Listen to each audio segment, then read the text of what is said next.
From Sonny Franzese discussing the best way to dispose of a body, to Joe Campanella talking about the ideal outfit to wear for a hit.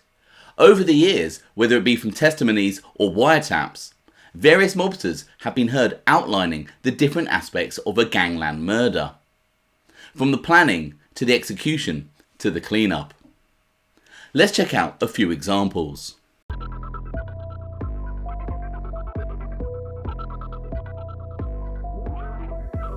Welcome to OC Shorts, bringing you detailed historical snapshots of the American Mafia and other organised crime. Feel free to subscribe if you like that sort of thing. Today, we're going to take a look at several transcripts of mobsters discussing the various aspects of a gangland hit. Gambino boss Paul Castellano was a man who was often labelled a racketeer rather than a gangster like John Gotti.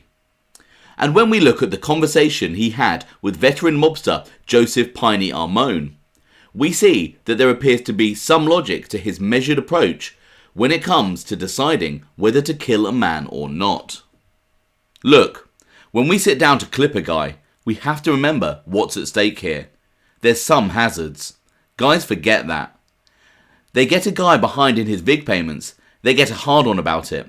Right away, they want to whack him. Why? Just because they're pissed off? They're aggravated? But what I say is, hey, you're making a living with this guy. He gets you aggravated and right away you want to use the hammer? How'd you get your fucking money then? It's means and ends. The idea is to collect. Armone, but you know, Paul, I think some guys just take so much pleasure from breaking heads that they'd almost rather not get paid. Castellano, yeah, we got some guys like that. Dick fists, I call them. I'm always saying to them, just to take a guy out, that ain't the point. Because I tell you, Piney, anytime I can remember that we knocked guys out, it cost us. It's like there's a tax on it or some shit. Somebody gets arrested or there's a fuck up, which means we gotta clip another guy. Maybe a guy we don't want to lose. Castellano clearly stating here that in some cases, having a guy whacked brings more problems than it solves. And despite his apparent restraint and the fact that Big Paul was often demeaned for not being a street guy, he would, over the course of his tenure as boss, have at least 10 men killed directly on his orders. Whereas some mob murders are carefully planned and thought out, there is no doubt that not all mob hitmen are criminal masterminds. Take the example of Colombo Family Associates Joseph Joey Brains Ambrosino and Frankie Steele Pontillo. Joey Brains had allegedly earned his nickname after he had once led the police to a mob social club. During the Third Colombo War from 1991 to 1993 between acting boss Vico Orena and imprisoned family boss Carmine Persico, Ambrosino and Frankie Steele Pontillo were on the side of Vico Orena. And on the 10th of June 1992, they were recorded by a bug planted in Ambrosino's 1990 Nissan discussing a ludicrous plot to use a helicopter for a hit on two mobsters who had left the Orena faction and defected to the side of Carmine Persico. Ambrosino, take the helicopters right over. With a helicopter, how low could you get? Pontillo, you could kill everybody with that. Throw the gun out somewhere. How are they going to know? Ambrosino, by the time the call comes over, you'd be gone. He continues, shots from the sky. You could see bullets. No way. You get the guy on the highway so no one would know where it came from. By the time they get the call. The pair scrapped the idea after they realised that they would need a pilot to actually fly the helicopter, and that they wouldn't want to get another person involved in the hit. Ambrosino, they don't want to get the guy involved because you need a pilot. You need one of us to fly the helicopter. In more recent times, with modern surveillance and forensics, mobsters have to be ultra vigilant when it comes to planning a hit. On July 6, 2017, New Jersey-based Philadelphia crime family soldier Joseph Joey Electric Zervidio was recorded planning a hit on an associate who had been talking openly and disparagingly about Joey Electric's criminal activities. The video was talking about how he and associate Carl Chianese had planned to minimise any trace of their involvement in the hit. He said, "Me and Carl got 2 phones just exclusively for this, you know. The thing is, everything is away. I've been leaving my phones home. I made him, Chianese, leave his Easy Pass at home. We paid cash, you know."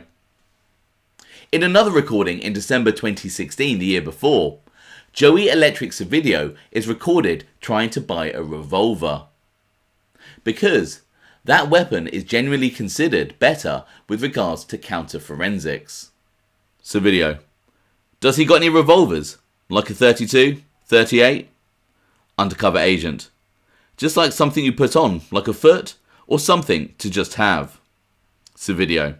Well, not to just have, to use it and throw it the fuck away. Don't want no cases to come out. A revolver is better off.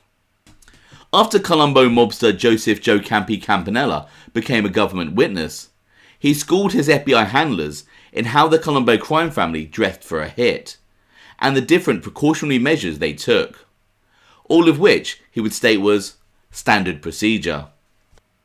When Campanella was shot at by Vincent Chickie DeMartino in 2001, Joe Campi referenced how Chickie DeMartino wore 2 sets of clothing and had wrapped the weapon in a towel.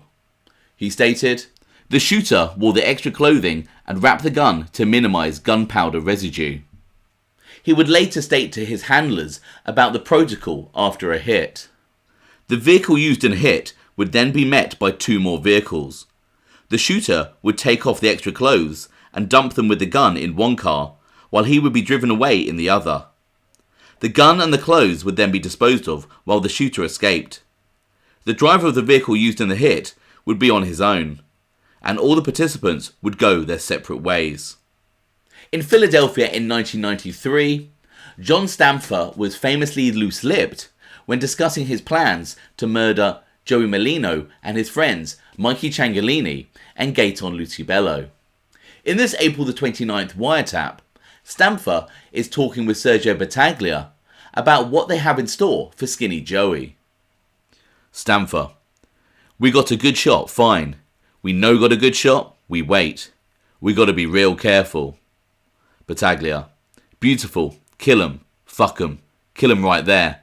Put 'em in the dumpster, cement it, put 'em in the trunk.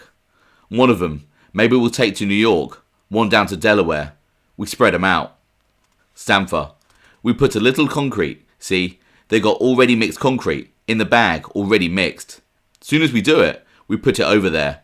We put it in the trunk all night. Wait all night somewhere. This way the concrete hardens and we'll go dump them." Battaglia: "Yeah, that's no problem. The mountains is good. We got to get 2 of them. That's probably the good way. All 3, we work it right. Oh, this is going to work beautiful." Stanfa seemed to reserve a special animosity towards Merlino's pal, Gaeton Lucibello. He stated, "Fuck, I got to put one right here with my very own hands. In the mouth, motherfucker. You know what I'll do? I'll get a knife.